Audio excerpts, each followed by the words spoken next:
Welcome to the Daddy Dialogue Podcast. So excited you guys are with me. I could just look at you or here, right? I don't have to look at these cameras, right? You don't have to. Yeah, just look at us. Because everything's on We're you. newbies here. It's okay. It's about you, my brother. No, it's not about me at all. It's actually about these kids and these parents that are watching it. But I get what you're saying.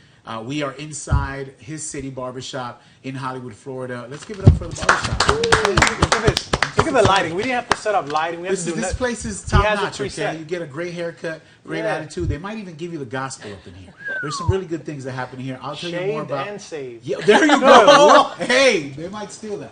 Listen, either or. Take it. HisCityBarbershop.com. Go check them out. My man Rafael, who I love, is a good friend of mine for many years. I'm excited we're inside the barbershop because great conversations happen inside. I mean, I have Anita here, which is different, but but because that would be a salon, but there is a little salon station back there just so we're covered. You know That's what I mean? good. Yeah. Regardless of. So today, one of the greatest topics, or a really good, interesting topic, I'm interested in talking about. Again, if you don't know, this is Allan, aka Bonsky, and Anita, who's an educator, with us again. She was on our last set of podcasts. Where we were talking about education, homeschooling. Not enough. And parents time. for going ham sandwich.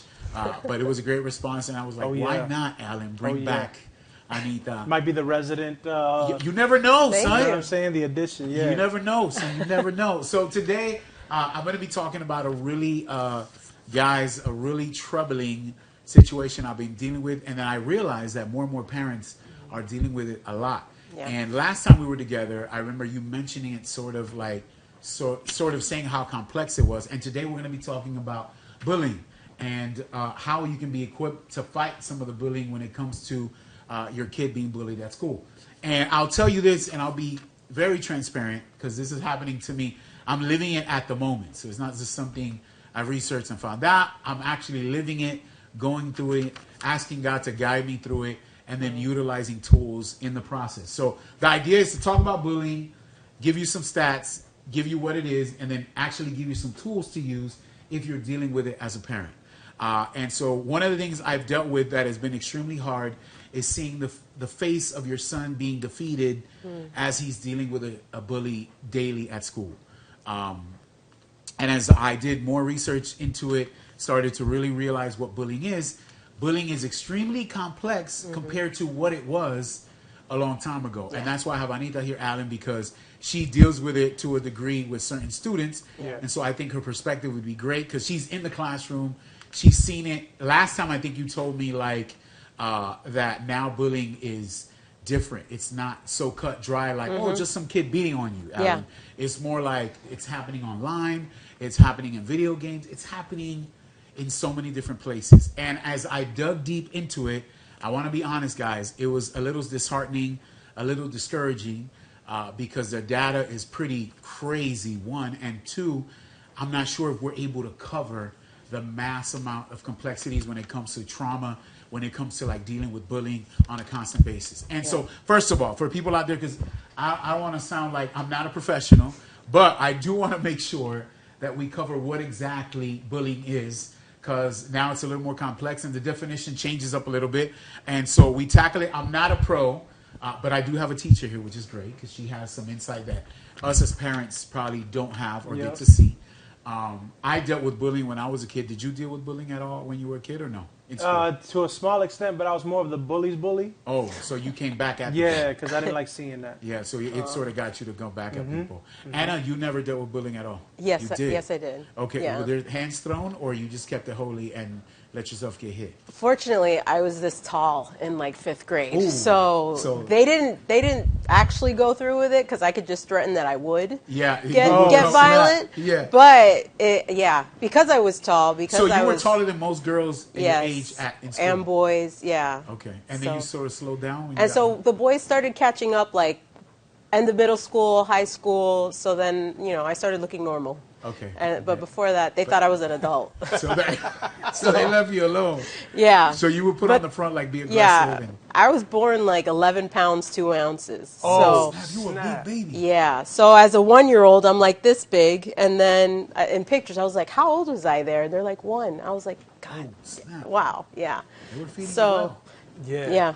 Okay. Well, my mom had gestational diabetes, so babies are a lot bigger. Okay, yeah. Okay. All right, so I dealt with it too. I saw some crazy stuff, and maybe we'll talk about the story of something I saw that really changed my perspective of what bullying was. I think I've told you. I haven't told Nana where I saw a kid in school. This is how I was getting beat up, hit by a kid constantly every day, and there was another group of kids that were new from Cuba at this time. And they weren't like I'll tell you why. No, I'll tell you why I'm saying they're Cuban, because at the time they didn't speak English, so they were getting hit on, and they didn't know how to reply like in English, and so these kids were beating on them. And so one kid went, and I'll get to the definition of what bullying is, so we have a definition. But just short story, just to get to the point, this kid is getting beat up on every day. He goes home one day, grabs a football sock, puts an 8-ball inside the football sock, and goes to school the next day with the sock in his pocket. They hit him the next day. He takes the sock out. You know what happens next? He hits the kid right here in the special bone. That thing went up, and the rest is history. They never bullied him again. And so it made me realize, like, wow, he was against the wall. He didn't speak English. He was in a really bad situation. And that just empowered me. Like, if I don't put my hands up. And we'll talk about that more in detail, because I've realized you can be the lamb for so long until you equip yourself to be the lion and defend yourself. I'm not talking about karate chop people in the neck. But you feel me? Like, you're the lamb, and be humble and respectful and loving. But then at some point you have to be the lion, son. You have to come at somebody's head. Sometimes just the teeth works, right? Just to show them, so they get scared. So listen, the definition of bullying, because I thought it was really important: the repetitive, intentional hurting of one person or group by another person or group, where the relationship involves an imbalance of power. Pretty much somebody overpowering you. Interesting how they call it a relationship. Yeah, it's interesting, but it's crazy because you're literally with that person. You become their slave in a way, and it empowers. Like, I realized later on in life, when somebody's bullying you, they have power over you because they're literally beating you, and you're thinking. Like, when I started to think about what bullying is to its core, it's extremely powerful in the way where, like, I'm thinking about my son. My son is going to school. Okay, we saw red flags that were happening with him. But I wasn't sure, and he wasn't. You'll realize people that are getting bullied are ashamed enough to not tell you they're getting bullied. So there had to be a trust factor that had to be developed. Thank God there's been communication between me and him, where I got him to a point where he could feel into a safe space and be like, all right, Dad, something is happening here. I'm getting hit. I'm not being rebuttal. I'm not coming back, but I'm afraid. And that's what really hurt me. Like, when I saw my kid tell me to my face, I'm afraid to hit back. Like, I'm afraid that I'm going to hit them and they're going to hit me back, and how that's going to feel. Those kind of little dark brown eyes saying that. And when I see his eyes, he's telling me this, you can see a little bit of shame there. Like, I'm afraid to let you down because... And so it broke me down to my core. Like, and so instantly what I did was, thank God, God has really been working in my personal life when it comes to reacting in my emotional state. Because, you know, guys, we talked about this before, like, I would literally go into trauma, emotion. Like, I would use whatever I was dealing with in the past, and that's what I would use to fuel my response. And so this time I was different. I was like, look, man, I'm not. Like, first, I just want you to know it's okay to feel like this. But my duty is now, which I've learned now. I think any parent, if they're dealing with bullying, and I'm not a pro, but I've learned this in this process, is that it's your duty as a parent to, one, pray, to let God lead you on how you're going to approach it. But there's steps that I think you need to take in order to start to deal with the process. In my old man life, when I was an younger dude that didn't really think about certain things, the response would be like, yo, 2 pieces and a biscuit. You know what I mean? Hat, give him an uppercut, be done. But that's not the way. That is the wildest, reckless, most wildest information you ever, because I literally, like we spoke, I'm using my past trauma, dumping it on my kid and saying, use that to beat this kid up. That's not what we want to do. Don't do that. I mean, there's parents right now that are like, that's what I'm going to tell my kid to do. Do not be like Pete. And give them. And so it gives them a tremendous amount of power. And then I realized, and these are where the stats, and I wanted to understand this, and I think this is where Anna comes in. It's extremely complex now. Bullying doesn't just look like your kid being beat up at school, like getting hit on. My child, 2 things were happening. One, he was getting something stolen out of his book bag, a cell phone that he had. He knew who it was. The kid was taking it, feeling bad, and bringing it back. And then secondly, he would walk by, hit him, keep going. Wow. But then we found out this young man had some mental issues. There was some things going on there. I'll tell you how we're equipping these tools and how we came together with the teacher and how things have changed, what I've also done. But with your experience, Anita, what have you, because I remember you told me and Allan last time that it's getting complex when it comes to how kids are being bullied. How have you seen it now, being that you're in a classroom? How has it changed compared to how you saw bullying in the past? Yeah, I was talking to my sister about like the questions, and I was like, how do I address this? Because now it's like, it's layered, and bullying is like, now it's a spectrum. Like, it's like, there's like intense, really bad bullying, and then there's lighter stuff that you're like, at what point does it actually become bullying? Yep. And you're not just like playing around, or they're roasting each other, they're having these roast offs in the class and saying all kinds of stuff, and you're like, and I don't want to, like, because, you know, we grew up with that kind of joking around, and we could take it for the most part, but there are some kids who can't. And then, so it's like, how, as a teacher, it's really hard because you don't want to blow something up that's not a big deal. You don't want to enable a bully. You don't want to, there's like so many different things that you have to take into consideration. So it's like, every case is a case-by-case basis. Every time a kid comes up and says, they're bullying me, I have to make sure that that kid's not the one that's bullying the other kid. Because they come up and they lie and they say, that kid, because they can't take what they dished out. So now they're upset, and now they you know, so it's like, as the teacher, you have to go investigating. You know how much time that takes out of the classroom, having to deal with all that stuff? It's like peeling an onion, though, right? Yeah, because exactly. No, and it messes up the monotonous of the flow of the class. Exactly. So it's like... So you have to make a quick decision. I'm guessing in your situation... I won't make a quick decision. I'm going to be like, okay, we're going to talk about this at the end of class, towards the end of class. Because then they throw everything off. I can't continue my lesson or whatever, and then everybody suffers. So, like, it's a lot. It's a lot of stuff going on. So it's like, I have to talk to the two of them, and then if I feel like if it's serious, I'm going to refer them to the counselor. Then the counselor is going to... let me know what she found out, because she'll have more time to talk to them. Then if it was this kid who was picking on this kid, they will recommend that I write a referral, which means I have to let the parents know. And then they get the referral. Yeah, it takes a long time. That's why it's extremely important to, because I found out in the research, like, you just said it right on the nail, like making sure that you're defining that it is true bullying, and it's happening constantly. Because this roasting, it's almost like a joke to them. Like, it's so common. Harsh words. Bro, it's and so it's common. The norm. These kids roast each other. Yeah. Right, back in the day, you used to call it ranking on each other. I'm old. But I'm saying, like, now it's roasting. And it's sad because sometimes they're all laughing and giggling. And you can't really determine if it's really bullying until somebody gets their emotions hurt. Yeah, and then they get their emotions hurt. They say they're bullying them. I'm like, you just said something back to that person, and now you can't handle it, so you're complaining about it. So it's hard as a teacher because you have, you know, liability issues. If the parent... They still do it. I know people my age that dish it, and they don't like that you said something back because it's true and it hurts them. But that's human nature. That's the thing. How are we going to... But you're right. Not everybody is... able. That's why, like, you know how it is. You don't juego with people like that, because I already know. You just once you shoot it, they're not gonna. Okay, he's one of those. Yeah. Leave him alone. But kids don't have that kind of self-control. No, they're like, oh, you can't take it. I'm going to continue to do it and bring everybody else in. It's almost like you empower them and they get people to come together, which is pretty vicious. Para los pelos. They're like, something's gonna go down. And then when you add the complex, like.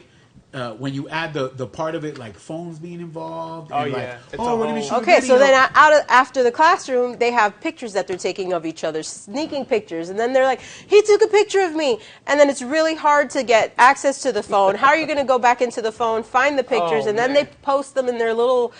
They create all kinds of accounts about the school. Yep. Every school has their own, like, 10 or 100 accounts. My school's fighting account. They have fighting accounts. They have couples accounts. They have all kinds teachers accounts, like ugly teachers or whatever. They create all kinds of stuff. Sleeping students. Kids get caught sleeping. Yeah. It's hilarious. What? Yeah.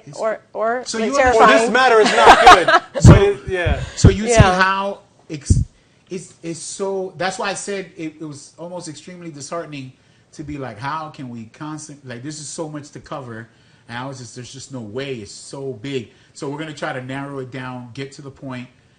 and use my situation right now, since we have Anita here and we could ask her some questions, at the same time use my scenario so we can generalize and have other people, if they're dealing with something similar or something in the same realm, how they can sort of maneuver themselves. These are some interesting stats that I found, because I was like, I was really thinking, like, is bullying getting worse, or is it getting better, or is it died down? And actually, it's getting worse. Yeah. I thought it's easier. It's multiplied. And it's on everything, like how you said. These are some things that like threw me off. 79% of verbal harassment is the most common type of bullying at school. So pretty much people, and they do it sneaky. Like it's a roast, it's a little side slap, like. And they play this game that they call it necking, which is weird for my generation. What is this? Yeah, so they will like slap somebody in the neck or hit somebody in the neck as they're walking by, and then they get them back, and then but it's a game. It's a game until they're like, he hit me and I'm tired of it or whatever, and now it's bullying. So it's like, bro.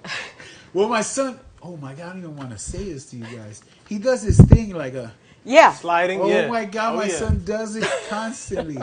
And I have to check him like, I'm not your homeboy. Calm down. Because you're about to get slapped back. I'm not going to slide your back of your neck. I'm going to slap you. And he calms down. All right, another one. 48% of students reported that they would not intervene in bullying, which is pretty sad. 48% won't even intervene.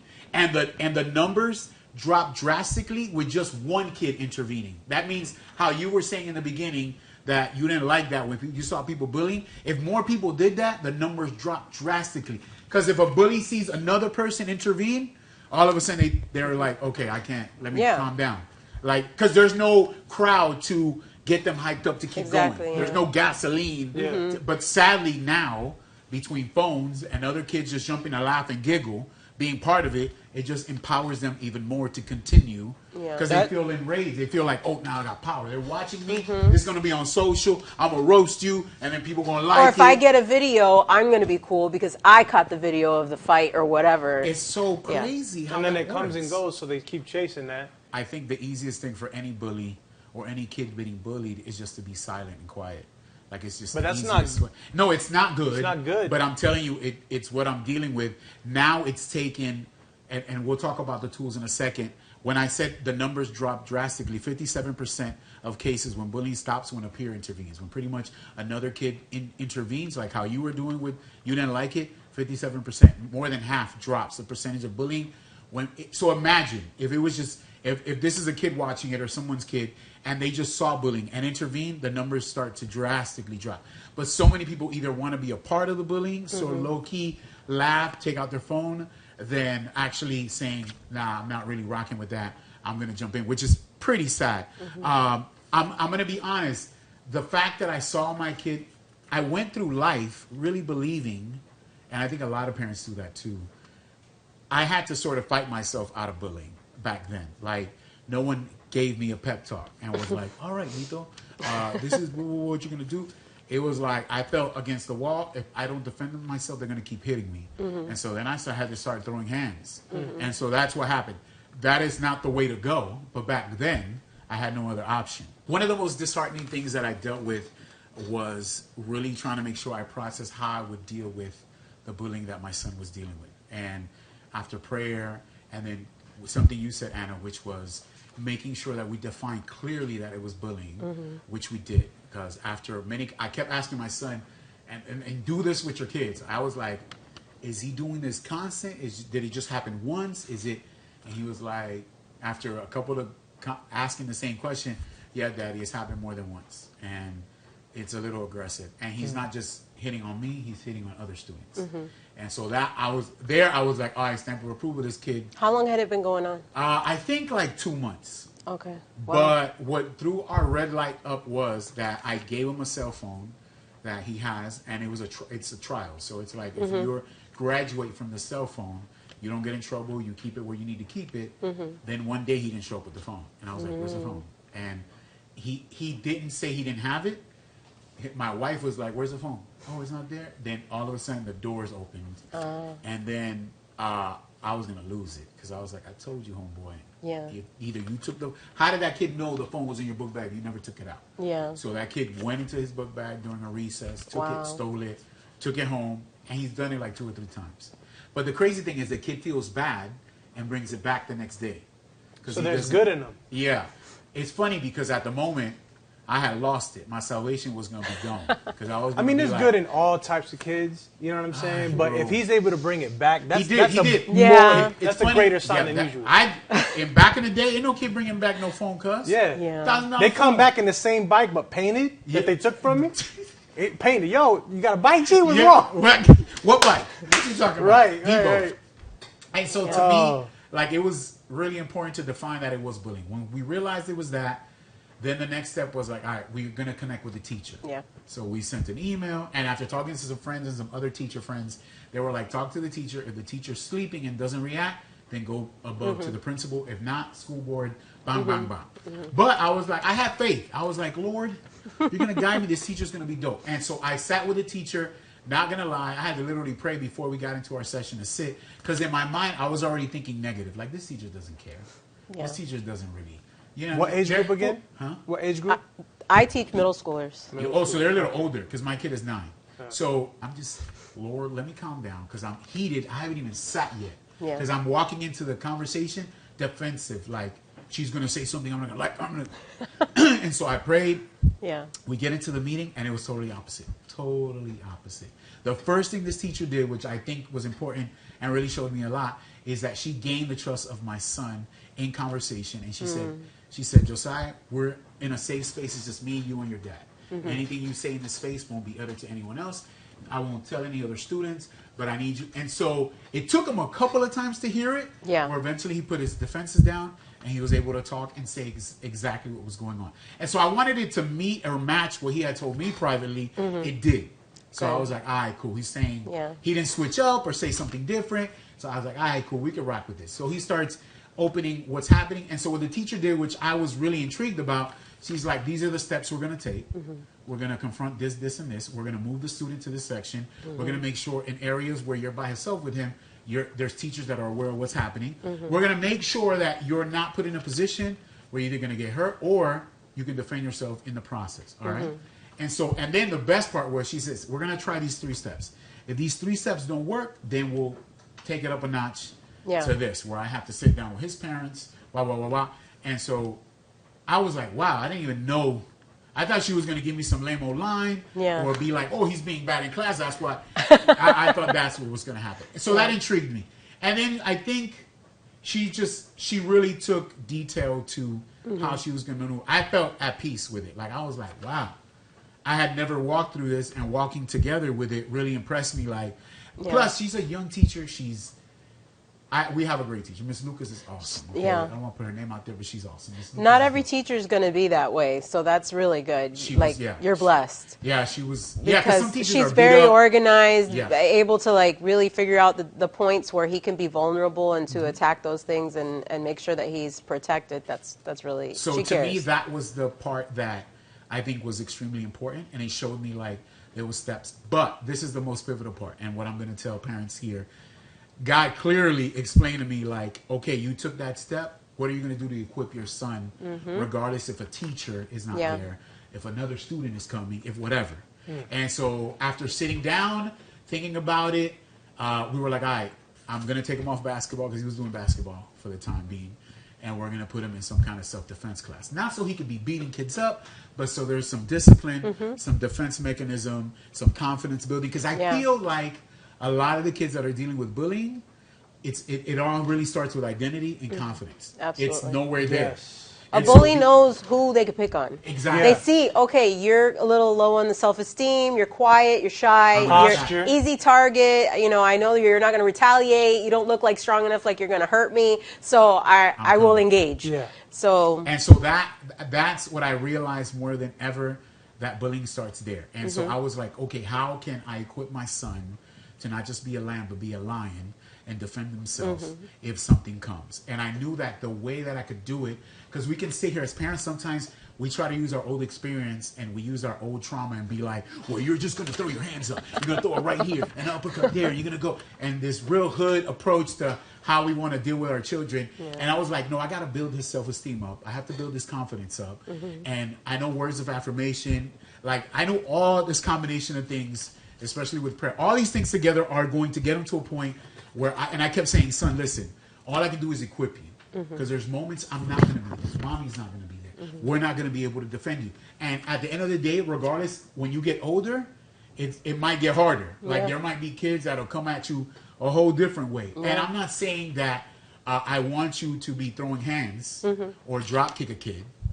I do want you to know. But that's the good thing about those classes. They yes. teach them how to control their emotions, so that this way they don't act. They're not reactive, but they're proactive. They see, okay, how do you like look at this kind of like person? Are they a threat? Are they looking to? How are they looking to hurt you? You know, so that's the good thing about the class. Even watching it from that distance, I feel like if they don't know what it is to get hurt or get laid on their back, they'll never know. It's true. And then that you'll keep that feeling inside. He'll never know what it is to get hit. So how does he know what to look for? Yeah, that's another thing. They need to have that. Children are so sheltered, despite what people might think. Like they're very sheltered. Like they don't even go outside and fall on the floor anymore. Basically, they just are on their computers. They're on their phones. So they're soft regardless. I like that. I like that in a way, and I don't. I'll tell you why. Because when I was a kid... I don't like it at all. No, I'll tell you why, bro. Because when I was a jit living in Alapata, I remember my first traumatic situation fighting somebody on the street. And I'm thinking about it now at 40. Like, that's traumatic. Like, I remember what I did was I grabbed a broomstick, and there was a kid driving by, and I threw the broomstick in his wheel. He fell off, and we started throwing hands. In the street right there while cars are going... Think of this. I'm like 12, okay? My dad comes out. My dad pulls us apart after I put my big fat self on him and I'm beating him down. Bang, bang, bang. There's a lot going on. There's fear. There's just a lot. Adrenaline. You're beating up on a kid. I had never really thrown hands, but that was one of the first times I did. Was he your bully? No, he wasn't my bully. But he was a kid that was in the street messing with a lot of people. Oh, okay. And I was playing around. He took it serious and we just started throwing hands. But that's your playing around? But the reason, but I'm going to tell you the reason why that's not good. Because growing up like that, yeah, we have this old notion, especially Latinos, they love to talk like that. Yeah, man, yo soy de la calle. Es un guía de madre. Like, it's una cosa that it's almost like this sense of pride that they live with. That it's like this great stepping stone. Let me show you. It validates you. Yeah, it's like a thing I have to show you because you're so like, I don't know how to throw hands. Yeah. And I'm not saying it for that. I'm saying it because at 12 years old, it's extremely traumatic. It made me like, I remember leaving the experience, my dad talking to me, and he supported me. He didn't even touch me. He was like, good job, son, wah, wah, wah. I don't think it was a great advice, but he said that. But I remember being like, oh my God, I just got into a fight. I remember I was twitchy because I was afraid, like I had just beat somebody up. There's just a lot that kids don't need to be dealing with at this age. They're just they don't need to go that far and do all that. They just need to be able to experience pain or like falling out of a tree or this climbing the a little those rough, things. a little rough. Having some experiences of falling and experiencing pain and coming back and be like, it's okay. You're fine. You're fine. Yeah. So you scraped your knee. Who cares? So at this way, when someone's threatening them, they can come back. 2 minutes? What? No. So in 2 minutes, what can you specifically say to a kid that does not know what to do with himself, facing a situation where some kid's bullying him, and he has nothing but his mother to tell him what he needs to do? What is you as a teacher, because you got to play mom and dad, right? At the same token, you're teaching them, you got to do your job. But what is the best thing that you can tell them in 1 minute and 45 seconds? Well, with a child, like if he's in my class, I'd have to, like I said, analyze the situation, but then I'd be like, all right, if they are bullying you, if you are really in a serious situation where you feel threatened, you need to tell me so that I can have him either removed, or you really are not allowed to tell the kid what you're going to have done. But so that we can solve this problem, you need to tell me the truth of what's going on, and then I work to solve that problem. Honestly, I'm kind of a proponent of like, if they're getting aggressive with you, if you get aggressive with them, that's fine, because I'm going to allow it. I don't want the child to feel so disempowered that because the system takes a while to get things going. And then this kid is bothering them and bothering them. I'm like... So do you feel personal preference intervenes with what you want to do to neutralize the situation? Like, if the thing is I'm like, this is the legal way to do it. And if this doesn't work for you, then you need to do this. Because I care more about you not having to deal with this situation over and over again. Because some parents aren't even present. Parents aren't present to complain. And that's a whole nother conversation. Because thank God, at least in our situation, both parents show up and we're there. Yeah, some parents don't even care. That's a hard question. Then it gets extremely toxic because when the parents not present, I mean, there's just a host of issues. And they're usually the ones that have the issues, the ones whose parents are not present. Because no one's building them up, no one's encouraging them, no one's helping them out, and that's why I said it was disheartening and a little discouraging because I know this is so much more complex than what we're sort of touching over. But I want to say this, and I think it's extremely important. One is to verify and define clearly that it's bullying, which you spoke about, Anna. Two is that equip them beyond just what you're doing as a fighter in rhetoric and dealing with the teacher, the school board. Don't give up on, if the teacher's not there and present, then you go to the principal. The principal's not there, the school board, social media. There's just so many different ways that things are happening. Sometimes there's issues like this, nothing happens, a video comes out, it goes viral, and all of a sudden the school board has to react extremely fast. And they're like, why didn't you do this and why didn't you do that? It's very delicate. It's very hard to pinpoint. Everybody's situation is unique. Exactly, and different. So, but not giving up is one. Two is equipping your kid. Now I'll give you at least in my synopsis what's happening. It's been a month. Josiah's been in jiu-jitsu, okay? We're noticing quickly he's a lot more confident, a little too aggressive, which we have to check and gauge a little bit. And we know it's happening because, and now you said one clear thing, which I've told you about. He's gotten slammed on his neck a couple of times, on his back. It scared the living with eso out of me. But I see him like, oh snap, he has to get up. This is pain. This is what it feels like. Get up. Let's keep going. There's discipline. There's control. There's emotional. Like all those things are happening.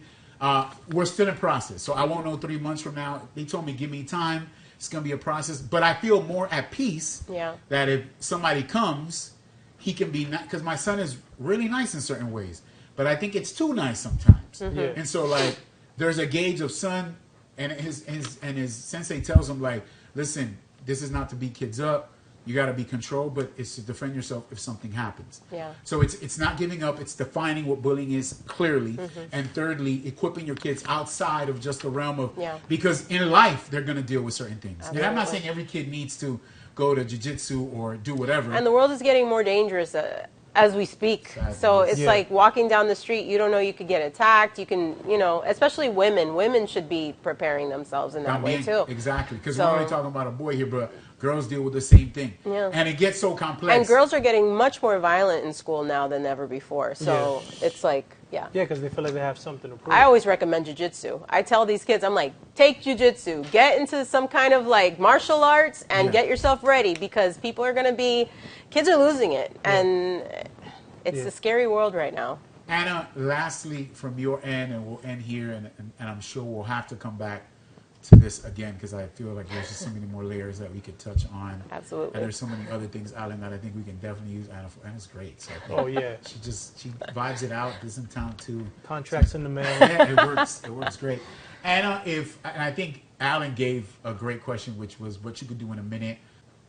What are signs that you can tell when kids are being bullied and not saying anything? Like, give me a couple, because maybe the parent from home is not realizing it. Yeah, and I think it's really important because Allan, it took me a while to realize my kid was being bullied.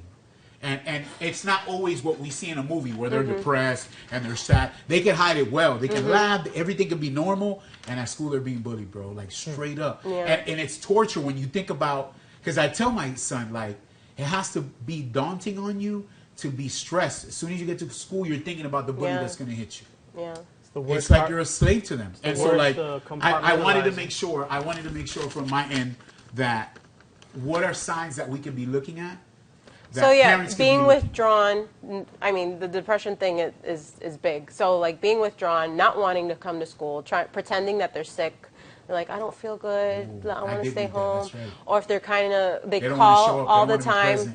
They go to the clinic. They're, Mom, pick me up. I'm not feeling good. They'll do that. So acting like they're sick, like they don't want to be present. They don't trying to avoid coming to school at all. Yeah, not wanting to.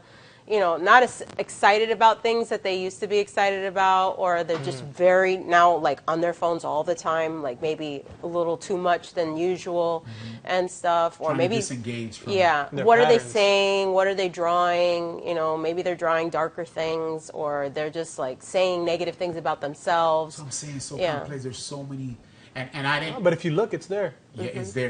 And that's why I think you said this last time when we all met, was that there's always this checkup that we have to sort of do every couple months, like check on your kids. I remember you telling me like with your like daughters. know your kids. Yeah, Yep. you ask them like, yo, how's this going? You're checking up on certain things, Yep. making sure like you're doing your due diligence as a parent Yeah. to make sure you're covering your bases, especially if your kids are in public school. Yeah. Because if they're homeschooled and they're private, it's a different situation. Pero Well, even in private, they get 'cause bullied. For I'm other, not gonna you're lie, I feel poor, like- you're this. I'm yeah. gonna lie, like after our last conversation with all that, like it seems like it's a jungle out there, kids. Yes. Oh, yeah. And we have to be diligent all the time. Raise to up little warriors or like little lions, like you said, Yeah. like just Concrete, ready They for can't whatever. always be lambs. They gotta be lions. Concrete digital jungle now. And I mean, that's how life was before. Like fathers would take their sons out to hunt to get their food, and life was rough. And you got to lift that, you got to push that, you got to do all kinds of stuff. So they had their confidence knowing that they were able to accomplish these big, heavy deeds and stuff. But now it's like there's not so much Nobody's doing hunting, that. yeah, Nobody's nobody hunting. raising their wanna son be with that brothers. intimacy and sharing their heart or whatever men do. And Look how you say it. I mean, whatever men do. Whatever not men that. do. However y'all guys bond. I know some guys bond like that, Yeah, some yeah, don't. yeah. But no, I think it's important. And one of these we'll talk about like how Latino men, because oh my God, that's a whole nother conversation of how Latino men don't show love, like they're scared to show emotion. And that's why those bullies bully other kids, because they have no validation at home. Nothing. There's no father No telling them identity, you're no push, exactly none of that. Yeah. So those are the signs. I think guys, we were able to only touch the surface of how complex Next time for bullying sure. is. But I think at the end of the day, there's some tools that you guys can take. You can leave comments if you have questions. Our forum on Facebook or IG, Anita, we'll put it in our YouTube video. You can follow her. Send her any questions if you're dealing with a teacher. Allan is also there. I'm there. There's a Facebook group. We're up to 200 members. Yo. Wow, thank God. It's starting to grow. So thank God for the parents that are in there. And it's not just so you can tell us the good times. There's also, I put on there when I was dealing with the bullying situation, people were encouraging me, giving me feedback. Some were praying. And so it's about that too. The community of people that we have, and dads, it's not just dads, there's moms in there too, that are literally open to help each other, because a lot of us are right. going through different experiences. And so that's the idea here. It's not really just about a podcast and getting people to hear what we're talking about. It's about how we can use some of these tools and make it applicable for others to use it and be like, and I mean, the local church, wherever you're at, I think definitely plays a serious role in this, but this is a whole other conversation. Because we're talking about pastors, leadership, all this other stuff that works, but some of this stuff is beyond their range because it's on a Sunday compared to days at school. But it could be definitely useful in certain situations. Guys, thank you so much. Don't forget to check us out on Instagram, on Facebook. Go follow Anita Rivera. Go follow my boy Bonsky, Allan, and the Daddy Dialogue podcast. Appreciate you guys so much. On Spotify, go rank it. Give it a follow and send us, I think you can do reviews on there, which help us rank a little higher. We appreciate everybody that has definitely looked out and shown us so much support. Anita, thank you so much again. You are a godsend. And we thank you so much for the time and the effort and your willingness. Because I watch your posts all the time, like, yo, this girl's going in. You're all over the place. All this kind of dope stuff. So I know that this is in tune with like some of the stuff you're passionate about. You and your Definitely. sister. Yes. Maybe we'll have her one day. She's a principal. Yeah. That'd be dope. Whoa. Yeah, Okay, son, she's on a the principal. top. Yeah, she's like legit principal. So Yeah. thank you so much. We're out of here. We'll see you guys next time. It's here at His City Barbershop in Hollywood, Florida. Faith and Fades. God bless you guys.